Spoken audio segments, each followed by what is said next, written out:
Ladies and gentlemen, I want to start with a simple idea, an idea that's powerful yet sometimes hard to believe, especially in a world that often tells us to wait for the moment we've earned our worth or when we've achieved enough to feel worthy of joy, success, or peace.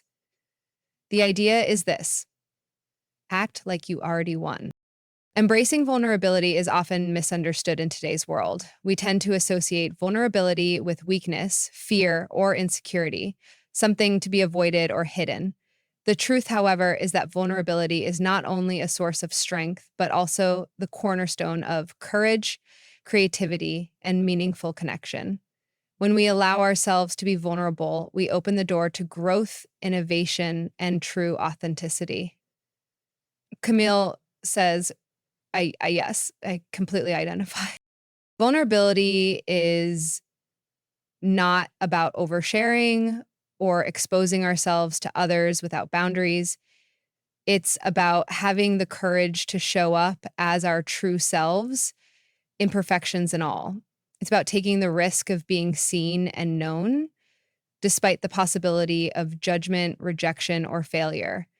This kind of vulnerability requires an immense amount of courage because we are choosing to trust ourselves, trust others, and trust life itself. Because we are choosing to trust ourselves and trust life itself. That was from Brenda. It is easy to hide behind a mask of perfectionism or self-protection. In many ways, society encourages us to do so. We are taught that success means always having the right answers, presenting ourselves as composed and capable, and never showing weakness. But this approach often leaves us feeling disconnected, isolated, and anxious. We become so focused on maintaining an image of perfection that we lose sight of the things that truly matter: authenticity, relationships, and personal growth. Vulnerability requires us to release control. It's about stepping into the unknown and allowing ourselves to be present with our emotions, thoughts, and experiences without trying to manipulate them. This kind of openness doesn't come easily for most of us. We are conditioned to guard ourselves, to stay in control, and to avoid anything that might make us feel exposed. But when we allow ourselves to be vulnerable, we experience life more fully. We give ourselves the freedom to be human. When we embrace vulnerability, we also embrace the possibility of failure. This is perhaps one of the most challenging aspects of being vulnerable, the risk that things might not go as planned. However, it's important to remember that failure is not a reflection of our worth or ability. It's a natural part of the learning process and often the most powerful teacher. When we allow ourselves to fail, we let go of the fear that holds us back and open ourselves to new opportunities, insights, and growth. Failure becomes an invitation to try again, to refine our approach, and to deepen our resilience. What's the cliche? Moreover, vulnerability is essential to meaningful connection. We are drawn to people who show up as their authentic selves, people who are willing to share their struggles, their doubts, and their dreams. Vulnerability fosters trust and intimacy because it allows us to connect on a deeper level. It's through sharing our vulnerabilities that we find common ground with others, that we discover we are not alone in our experiences. And the courage to be vulnerable creates space for empathy, understanding, and compassion. And it invites others to show up authentically too. Being vulnerable also means giving ourselves permission to experience all of our emotions fully, without judgment or shame. We often suppress our feelings, believing that some emotions are too much or not acceptable. But when we allow ourselves to feel, whether it's sadness, joy, fear, or excitement, we create room for true emotional expression. We honor our experiences and we give ourselves the opportunity to process and grow. By embracing vulnerability, we accept the full spectrum of our emotional lives, and in doing so, we reclaim our personal power. Finally, embracing vulnerability is an act of self-compassion. It's about being kind to ourselves, acknowledging our imperfections, and allowing ourselves to be human. When we are vulnerable, we are not looking for perfection or approval. We are seeking acceptance and understanding. This process of self acceptance is liberating. It frees us from the constant pressure to perform, to measure up, or to be someone we're not. It invites us to show up in our own skin with all our flaws and to believe that we are enough. In a world that often values strength and invulnerability, embracing vulnerability is a radical act. It's a willingness to be authentic, to take risks, and to show up in our full humanity. Through vulnerability, we discover our true power and open the door to deeper connections, personal growth, and a life lived with greater purpose and meaning. When we act from a place of abundance, we are able to engage with the world not as though we are lacking something, but as though we have enough to give, to contribute, and to create. It's a mindset that shifts the focus from what we don't have or what we fear losing to what we already possess and what we can offer to others. Let's see, my favorite quote. Acting from abundance doesn't mean ignoring challenges or hardships we face. It simply means recognizing that we are capable, resourceful, and worthy, regardless of external circumstances. Means it, on the other hand, is one that is rooted in fear. It's the belief that there is never enough, whether it's time, money, love, or success. This mindset can make us feel constantly behind, anxious, or disconnected, as though we are in a race against everyone else to claim what's rightfully ours. The constant worry about running out, losing what we've gained, or not having enough to go around can stifle our creativity and hinder our ability to show up fully in life. We may find ourselves clutching tightly to what we have, even at the expense of relationships or personal growth, because we're afraid that if we let go, there won't be anything left for us. So, on the other hand, an abundance mindset is rooted in the understanding that there is enough to go around. This doesn't mean that everything will always be easy or that we will never face difficulty, but it does mean that we trust in the process of life, knowing that what we need will come when it's meant to, and that we have the power to create what we desire. We recognize that opportunities are not limited and that we can create the space for ourselves and others to grow. This mindset encourages collaboration instead of competition, generosity instead of hoarding, and trust instead of fear. When we act from abundance, we also tap into our own inner resources, the strengths, talents, and wisdom that reside within us.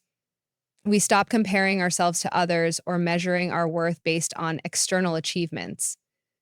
Instead, we focus on what we have, what we can give, and how we can contribute. It's not about doing more or being more than others, but about being fully present with what we have and using it in a way that feels authentic and fulfilling. This mindset is particularly powerful when it comes to relationships. When we feel abundant, we are more likely to give without expectation, to offer support without fear of depletion, and to share our time and energy freely. We don't see others as competition or threats, but as fellow travelers on a shared journey. In an abundant mindset, we celebrate the success of others because their achievements do not take away from our own. Instead of feeling envious or resentful, we feel inspired by their accomplishments and empowered to pursue our own. Abundance also invites us to step away from perfectionism. It's the recognition that we don't need to have everything figured out in order to be successful or happy. We don't need to be perfect in every area of our lives to feel worthy. Instead, we give ourselves the permission to show up as we are, to make mistakes, and to learn as we go. This mindset frees us from the pressure to constantly prove ourselves and instead allows us to focus on doing the work we are passionate about simply because it brings us joy or fulfillment. Another powerful aspect of acting from abundance is the ability to practice gratitude. When we come from a place of abundance, we are able to recognize and appreciate the blessings in our lives. We focus not on what's missing, but on what is already here. Gratitude grounds us in the present moment and helps us to shift our perspective from lack to plenty. It reminds us that we have everything we need to live a fulfilling life, and that true abundance isn't just about material wealth. It's about appreciating the people, experiences, and moments that bring meaning to our lives. The abundance mindset is also one that cultivates resilience. When we approach life from a place of abundance, we are more likely to bounce back from setbacks or failures. We don't see challenges as insurmountable obstacles, but as opportunities for growth and learning.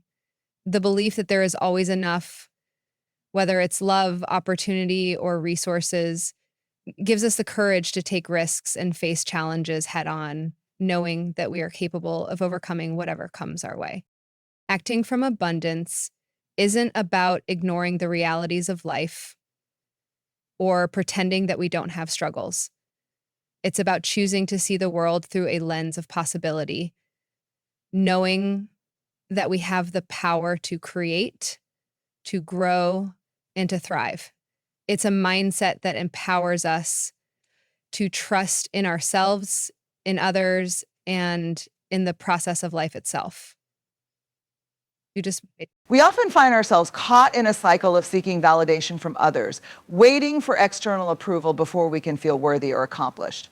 This mindset can keep us stuck in a constant state of striving, where we're never quite satisfied, always looking for the next external marker of success or recognition.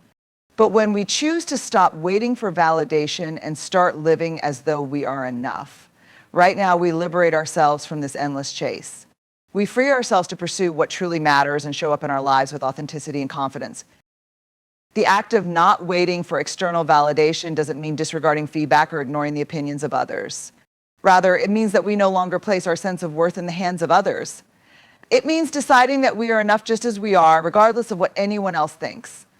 This shift allows us to make choices from a place of authenticity instead of constantly adjusting our actions or decisions based on the expectations or judgments of others. We stop living for the approval of others and start living for our own fulfillment and growth. When we stop waiting for validation, we are no longer dependent on someone else's approval to feel good about ourselves.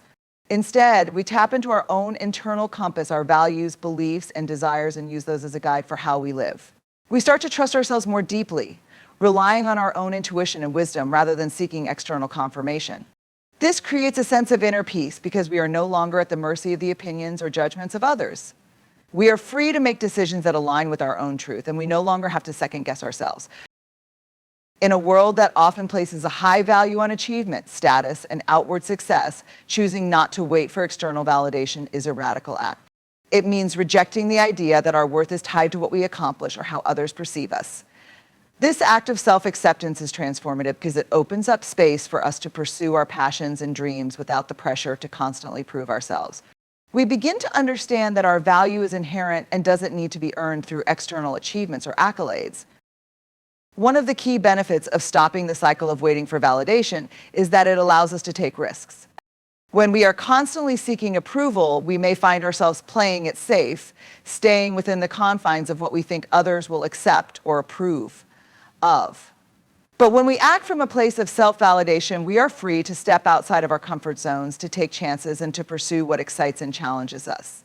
The fear of failure or judgment doesn't hold the same power over us because we are no longer dependent on others' approval to feel good about our choices. Additionally, not waiting for validation means we can show up more authentically in our relationships. We stop pretending to be someone we're not in order to fit in or to be liked. Instead, we bring our true selves into our connections with others, knowing that the right people will appreciate us for who we are, flaws and all. We no longer feel the need to wear a mask or to hide parts of ourselves out of fear of rejection. This authenticity creates deeper, more meaningful connections because we are no longer afraid to be vulnerable or imperfect. Another significant shift that happens when we stop waiting for validation is that we stop comparing ourselves to others. Constantly seeking approval often leads us to measure our worth against others' accomplishments or lifestyles. But when we no longer rely on external validation, we can focus on our own path, growth, and journey. We stop competing with others and start celebrating our own progress, no matter how small. This shift in perspective allows us to find fulfillment in our own unique journey, rather than feeling as though we need to match someone else's timeline or success. Choosing to live without waiting for validation also helps us develop a stronger sense of self-compassion. When we stop looking for outside approval, we begin to offer ourselves the kindness and understanding that we so often seek from others. We recognize that we are human, and we don't need to be perfect in order to be worthy of love, respect, or success. We become our own biggest supporters, cheering ourselves on through the challenges and celebrating our victories, both big and small. Ultimately, not waiting for validation is about reclaiming our power. It's about recognizing that we are the architects of our own lives and that our worth is not dependent on anyone else's opinion. It's about trusting ourselves, our instincts, and our abilities, knowing that we are enough right now.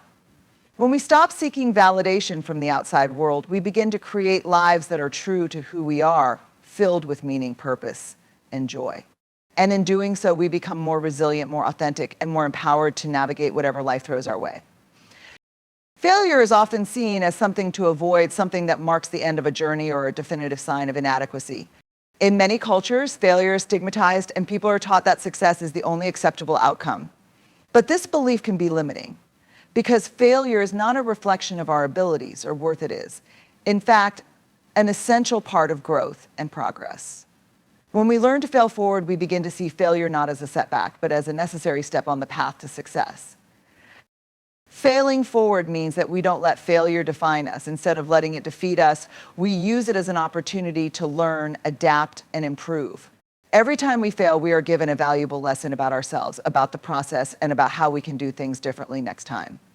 Failing forward involves shifting our perspective on failure, viewing it as feedback rather than a final judgment. It's the understanding that failure is simply a part of the journey and that it doesn't mean we're not good enough or capable.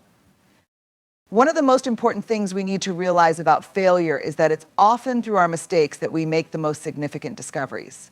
Some of the world's greatest innovations and breakthroughs have come about as a result of failure. Many successful entrepreneurs, artists, and leaders have faced repeated setbacks, but what set them apart was their ability to keep going, to use their failures as stepping stones rather than roadblocks. Failure, when embraced as part of the process, leads to greater resilience and creativity.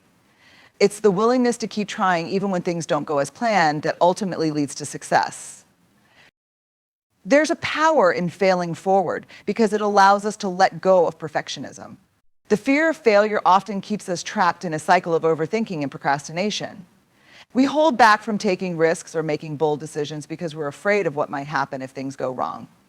But when we accept that failure is not something to be feared, we open ourselves up to the possibility of taking action without the weight of perfectionism. We realize that the pursuit of perfection is often what prevents us from moving forward in the first place. By allowing ourselves to fail, we give ourselves permission to act, knowing that failure is just a part of the learning curve. In addition, failing forward teaches us the importance of perseverance. There is a deep sense of resilience that comes from bouncing back after a failure. When we fail and continue moving forward, we build strength not just in our abilities, but in our mindset.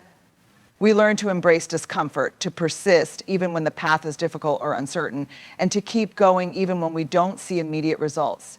This perseverance becomes a powerful asset in every area of life because it teaches us that progress isn't always linear, and setbacks don't determine our ability to succeed in the long run. Another key element of failing forward is the humility it brings. When we fail, we are reminded that we don't have all the answers and we don't control everything. Failure humbles us, and that humility is a gift. It helps us stay grounded, to approach our goals with curiosity and openness rather than arrogance. Humility fosters a mindset of continuous learning where we recognize that we can always improve and grow. Instead of feeling ashamed or defeated by failure, we use it as an opportunity to refine our approach and develop new skills. We learn to be kind to ourselves in the process, to treat ourselves with compassion rather than criticism. Falling forward also invites us to reassess our expectations and redefine what success means. Success is not just about achieving the desired result, it's about the growth, learning, and courage it takes to try in the first place. The fear of failure often comes from unrealistic expectations of immediate success. But when we embrace failure as a part of the process, we start to appreciate the value of the journey itself. We learn to see failure not as something to avoid, but as a necessary experience that helps us grow, evolve, and become better equipped to handle the challenges ahead. Furthermore, failing forward requires vulnerability. It takes courage to fail publicly or to show others that we are struggling. But by being vulnerable in the face of failure, we create space for others to do the same. We normalize the experience of failure and make it okay to not have everything figured out. This openness fosters connection, allowing us to support one another through our struggles and triumphs alike. By embracing vulnerability and failure, we can build stronger relationships and communities based on empathy, understanding, and mutual support. Ultimately, failing forward is about resilience, growth, and the understanding that failure is not the end of the story, it's simply a part of the process. It's about taking risks, learning from our mistakes, and continuing to move forward with courage and determination. Each failure is a lesson, each setback a chance to recalibrate, and each step we take toward progress, no matter how small, brings us closer to where we want to be. Through failing forward, we learn to embrace the messy, imperfect nature of life, and in doing so, we unlock our true potential. Self-compassion is one of the most powerful tools we can cultivate in our lives, yet it is often overlooked or misunderstood. In a world that places high demands on success, achievement, and perfection, we can easily fall into the trap of self-criticism. We may be quick to judge ourselves harshly when we make mistakes or fall short of our own expectations. But practicing self-compassion is not about excusing our mistakes or avoiding accountability. Instead, it's about treating ourselves with the same kindness, understanding, and care that we would offer to a close friend who is struggling. It's about recognizing that we, like everyone else, are human, and that being imperfect is a natural part of the human experience. Many of us have been conditioned to believe that self-criticism is the key to self-improvement. We think that if we push ourselves hard enough, criticize our flaws, and hold ourselves to impossibly high standards, we will become better, more successful people. But in reality, this approach only leads to burnout, anxiety, and diminished self-worth. Self-criticism can be paralyzing, making us afraid to try new things or take risks because we fear failure or judgment. On the other hand, self-compassion allows us to approach ourselves with gentleness and patience, fostering an environment where growth and progress can truly thrive. Self-compassion starts with accepting ourselves as we are. It means letting go of the need for perfection and embracing our flaws and limitations. When we practice self-compassion, we give ourselves permission to be imperfect, to make mistakes, and to learn from them. We stop holding ourselves to an unrealistic standard of flawlessness and start acknowledging that we are worthy of love and respect just as we are, regardless of what we achieve or how we measure others. This acceptance of our imperfections creates a sense of freedom because it takes the pressure off of us to be perfect all the time. One of the key components of self-compassion is self-kindness. When we are kind to ourselves, we respond to our mistakes or challenges with warmth and understanding rather than with harsh judgment. We speak to ourselves the way we would speak to a friend in need, offering encouragement and comfort rather than criticism. Self-kindness helps us build emotional resilience because it enables us to cope with difficult situations without adding to the burden with self-blame or guilt. It's about acknowledging our struggles, but not letting them define us. Instead of saying, I failed, I'm not good enough, we say, I made a mistake, but I'm learning and growing from it. This shift in language and mindset allows us to approach challenges with a greater sense of calm and perspective. Another important aspect of self-compassion is mindfulness. Mindfulness involves being present in the moment and fully experiencing our thoughts and feelings without judgment. When we practice mindfulness, we become aware of our inner dialogue and the ways in which we may be overly critical or harsh with ourselves. It's about noticing when we are being self-critical and gently redirecting ourselves to a place of understanding and compassion. Mindfulness allows us to separate our actions from our identity, recognizing that just because we make a mistake doesn't mean we are a failure. It's an invitation to acknowledge our emotions without getting caught up in them or letting them dictate our self-worth. Self-compassion also involves recognizing our shared humanity. We often think we are the only ones who struggle, the only ones who make mistakes or feel inadequate. But when we understand that suffering, imperfection, and failure are universal experiences, it becomes easier to be kind to ourselves. We realize that we are not alone in our struggles and that everyone, regardless of their outward appearance, is facing challenges of their own. This recognition helps us extend the same compassion to ourselves that we so freely offer to others. When we can empathize with our own pain and difficulties, we are better equipped to offer the same empathy and understanding to those around us. One of the most profound benefits of self-compassion is the way it nurtures our sense of worth and value. When we practice self-compassion, we stop measuring our worth based on external accomplishments or approval. We begin to understand that our value is inherent, not dependent on what we do or how others see us. This deep sense of self-worth allows us to pursue our goals and dreams with confidence, knowing that we are enough no matter the outcome. It frees us from the need to constantly prove ourselves or seek validation from others. And instead, we begin to show up in the world with authenticity and courage. Self-compassion is also a vital component of emotional well-being. It helps us manage stress, anxiety, and negative emotions more effectively. When we treat ourselves with kindness and understanding, we are better able to process our emotions without being overwhelmed by them. Instead of spiraling into self-criticism or shame, we are able to acknowledge our feelings, process them, and move forward with greater clarity and peace of mind. Self-compassion creates a buffer against the harshness of life, allowing us to face challenges with greater emotional strength and resilience. Ultimately, practicing self-compassion is about creating a relationship with ourselves that is rooted in care, kindness, and acceptance. It is a powerful act of self-love that not only enhances our well-being, but also empowers us to pursue our goals and dreams with greater confidence and authenticity. By offering ourselves the same compassion we extend to others, we create the foundation for a more fulfilling, peaceful, and resilient life. The idea of taking ownership of our lives can often feel daunting, especially when we are faced with challenges, setbacks, or circumstances that seem beyond our control. It's easy to fall into the habit of blaming external factors, other people, the economy, society, or even fate when things aren't going the way we'd like. However, the power of owning our lives lies in the realization that no matter what happens around us, we still have the ability to control our responses, our decisions, and our actions. Taking full responsibility for our lives doesn't mean that we can control everything. But it does mean that we recognize our role in shaping our experiences and we stop giving away our power to external forces. Ownership starts with acknowledging that we are the creators of our own reality.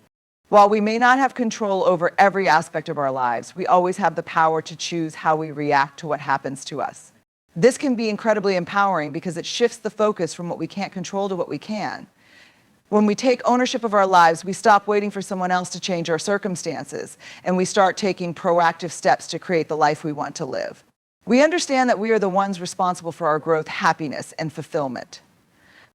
One of the first steps in taking ownership of our lives is to stop playing the victim. It's easy to slip into a victim mentality where we believe that things happen to us rather than because of us. When we adopt this mindset, we feel helpless and disempowered, as if we are at the mercy of forces outside of our control. But when we choose to take ownership, we shift our perspective. We begin to see that even in the face of adversity, we still have choices.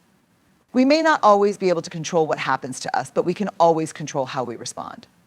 Ownership requires us to let go of the belief that we are powerless and to embrace the idea that we can make decisions that influence the direction of our lives. Taking ownership also means being accountable for our actions, both the good and the bad. We don't blame others for our mistakes or failures. Instead, we take responsibility for the choices we've made and the consequences that follow. This doesn't mean that we are perfect or that we should expect perfection from ourselves, but it does mean that we are willing to learn from our mistakes and make adjustments moving forward. Accountability is a key part of personal growth because it encourages us to reflect on our behavior, recognize where we can improve, and take the necessary steps to do better next time. When we own our actions, we give ourselves the opportunity to grow and evolve rather than staying stuck in patterns of blame and regret. Another important aspect of ownership is the ability to make empowered choices. Too often we find ourselves operating on autopilot, reacting to circumstances without thinking critically about the decisions we are making. When we take ownership of our lives, we become more intentional in our choices. We begin to ask ourselves questions like, what do I really want? What aligns with my values? And how can I make decisions that move me closer to my goals? Ownership empowers us to make decisions that are aligned with who we are and where we want to go, rather than making decisions based on fear, obligation, or external expectations. This sense of ownership also extends to our personal development. We stop waiting for others to motivate us, to guide us, or to fix our problems. Instead, we take charge of our own growth. We seek out opportunities for learning, we engage in practices that enhance our well-being, and we invest in ourselves. Ownership means understanding that we are responsible for our own growth and that we have the power to create the life we desire. It's not about waiting for the right time or for someone to give us permission. It's about taking initiative and stepping into our own power. Owning our lives also means embracing the present moment and letting go of regret over the past or anxiety about the future. When we take ownership, we stop dwelling on what we wish had happened or what we fear might happen. We learn to focus on what is within our control right now. We choose to take action in the present moment, knowing that every step we take today will shape our future. By taking ownership of the present, we create a sense of empowerment that allows us to move forward with clarity and confidence. It's important to recognize that ownership doesn't mean we do everything alone. While we take responsibility for our actions and decisions, it's also okay to ask for help and support when we need it. Ownership is not about carrying the weight of the world on our shoulders. It's about being willing to take responsibility for our part in the process and seeking out the resources or guidance we need to move forward. It's about understanding that we are not islands, and that part of taking ownership of our lives is also knowing when to reach out and lean on others. In the end, taking ownership of our lives is a powerful act of self-empowerment. It allows us to reclaim our sense of agency, to stop blaming others or external circumstances, and to start making intentional choices that move us closer to the life we want to create. It means recognizing that we have the power to shape our experiences and that we are the ones responsible for our happiness, growth, and success. Taking ownership is an invitation to stop waiting for things to change and to take charge of our own lives. When we fully embrace this responsibility, we unlock our true potential and begin to live the lives we were meant to live. In conclusion, taking ownership of our lives is a transformative practice that empowers us to live with purpose, resilience, and authenticity. By recognizing that we have control over our responses, choices, and actions, we move beyond the limitations of external circumstances and take charge of our own growth. It's about accepting our imperfections, learning from failures, and embracing self-compassion, all while letting go of the need for external validation. When we own our lives, we create the foundation for meaningful progress and fulfillment, trusting that we are capable of shaping our own path and defining our success on our terms.